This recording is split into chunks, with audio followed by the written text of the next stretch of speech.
ಕರ್ನಾಟಕ ಕರಾವಳಿ ಭಾಗದತ್ತ ಈಗ ಎಲ್ಲರ ಗಮನ ನೆಟ್ಟಿದೆ. ಸಾಕಷ್ಟು ವರ್ಷಗಳ ಹಿಂದೆ ಕರ್ನಾಟಕದ ಕರಾವಳಿ ಭಾಗದಲ್ಲಿ ಸಾಕಷ್ಟು ಕೋಮು ಗಲಭೆಗಳು ನಡೀತಾ ಇದ್ವು.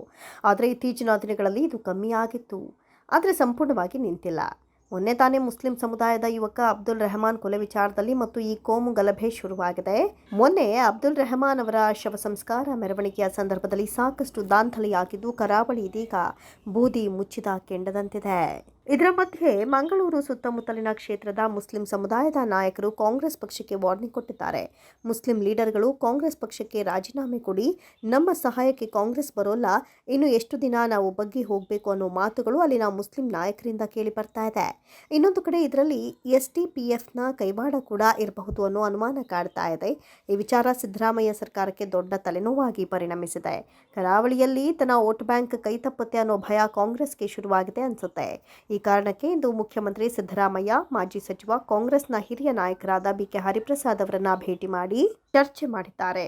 ಕಾಂಗ್ರೆಸ್ ಸಚಿವ ಸಂಪುಟದಲ್ಲಿ ಮಂಗಳೂರಿನ ಉಳ್ಳಾಲ ವಿಧಾನಸಭಾ ಕ್ಷೇತ್ರದಿಂದ ಆಯ್ಕೆಯಾದ UT ಖಾದರ್ ಇರಬೇಕಾದ್ರೆ, ಮುಸ್ಲಿಂ ಲೀಡರ್ ಅಂತಾನೆ ಕರೆಸಿಕೊಳ್ಳೋ ಜಮೀರ್ ಅಹಮದ್ ಇರಬೇಕಾದ್ರೆ, ಅಷ್ಟೇ ಯಾಕೆ ದಕ್ಷಿಣ ಕನ್ನಡ ಜಿಲ್ಲೆಯ ಉಸ್ತುವಾರಿ ಸಚಿವರಾದ ದಿನೇಶ್ ಗುಂಡೂರಾವ್ ಇರಬೇಕಾದ್ರೆ ಸಚಿವ ಸಂಪುಟದಲ್ಲಿ ಇರದ BK ಹರಿಪ್ರಸಾದ್ ಅವರನ್ನ ಈ ವಿಚಾರದಲ್ಲಿ ಯಾಕೆ ಸಿದ್ದರಾಮಯ್ಯ ಭೇಟಿಯಾದ್ರು ಅನ್ನೋ ಪ್ರಶ್ನೆ ಎಲ್ಲರನ್ನ ಕಾಡುತ್ತೆ.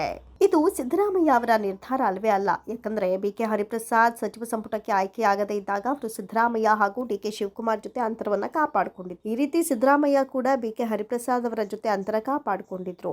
ಆದರೆ ಈಗ ಅವರು BK ಹರಿಪ್ರಸಾದ್ ಜೊತೆ ಮಾತುಕತೆ ಮಾಡಿದರ ಕಾರಣ ಮಂಗಳೂರು ಸುತ್ತಮುತ್ತಲಿನ ಕ್ಷೇತ್ರದ ಮುಸ್ಲಿಂ ಸಮುದಾಯದ ನಾಯಕರು ಮಂಗಳೂರು ಸುತ್ತಮುತ್ತಲಿನ ಕ್ಷೇತ್ರದ ಮುಸ್ಲಿಂ ಸಮುದಾಯದ ನಾಯಕರು ಈಗಿನ ಗೃಹ ಸಚಿವರಾದ ಡಾಕ್ಟರ್ G. ಪರಮೇಶ್ವರ್ ನಮಗೆ ಸಹಾಯ ಮಾಡ್ತಾ ಇಲ್ಲ, ನಮಗೆ BK ಹರಿಪ್ರಸಾದ್ ಅಂತಹ ಗೃಹ ಸಚಿವ ಬೇಕು ಅನ್ನೋ ಬೇಡಿಕೆಯನ್ನು ಇಟ್ಟಿದ್ದಾರೆ.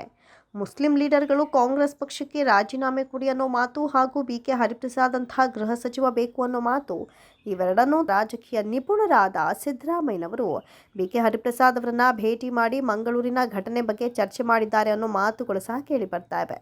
ಇನ್ನು BK ಹರಿಪ್ರಸಾದ್ ಅವರನ್ನ ಗೃಹ ಸಚಿವ ಮಾಡ್ತಾರೋ ಅಥವಾ ತಮ್ಮ ನೆಚ್ಚಿನ ಸಂಪುಟಕ್ಕೆ ಸೇರಿಸ್ಕೊಳ್ತಾರೋ ಅನ್ನೋದು ನಿಗೂಢ. ಆದರೆ BK ಹರಿಪ್ರಸಾದ್ ಅವರು ಕಾಂಗ್ರೆಸ್ ರಾಯಭಾರಿಯಾಗಿ ಮಂಗಳೂರಿಗೆ ಹೋಗಿ ಅಲ್ಲಿನ ಮುಸ್ಲಿಂ ಸಮುದಾಯದ ನಾಯಕರ ಮನ ಓಲೈಸೋ ಕೆಲಸ ಮಾಡೋದಂತೂ ಸತ್ಯ.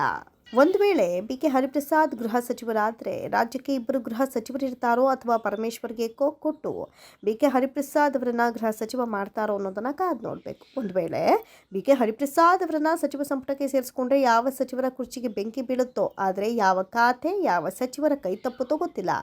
ಏನೇ ಆದರೂ BK ಹರಿಪ್ರಸಾದ್ ತಮ್ಮ ರಾಜಕೀಯ ಅನುಭವದಿಂದ ಕರಾವಳಿಯ ಭಾಗದಲ್ಲಿ ಹತ್ತಿರೋ ಬೆಂಕಿಯನ್ನು ಆರಿಸಿದ್ರೆ ಸಾಕು ಅನ್ನೋದು ಕರಾವಳಿ ಭಾಗದ ಹಾಗೂ ನಮ್ಮ ಕರ್ನಾಟಕ ಜನರ ಆಶಯ.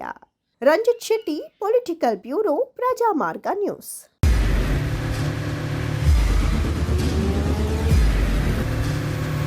ಪ್ರಜಾಮಾರ್ಗ ನ್ಯೂಸ್, ಇದು ಜನಸಾಮಾನ್ಯರ ಧ್ವನಿ. ನಮಸ್ಕಾರ. ನೀವು ನೋಡ್ತಾ ಇದ್ದೀರಾ ಪ್ರಜಾಮಾರ್ಗ ನ್ಯೂಸ್. ರಾಷ್ಟ್ರದ ರಾಜ್ಯದ ರಾಜಕೀಯದ ಬಗ್ಗೆ ಹೆಚ್ಚಿನ ಸಿನಿಮಾ ಅಪ್ಡೇಟ್ಗಳಿಗಾಗಿ ಫಸ್ಟ್ ಲೈಕ್ ಮಾಡಿ, ಸಬ್ಸ್ಕ್ರೈಬ್ ಆಗಿ, ಹಾಗೆ ಫಾಲೋ ಕೂಡ ಮಾಡಬೇಕು.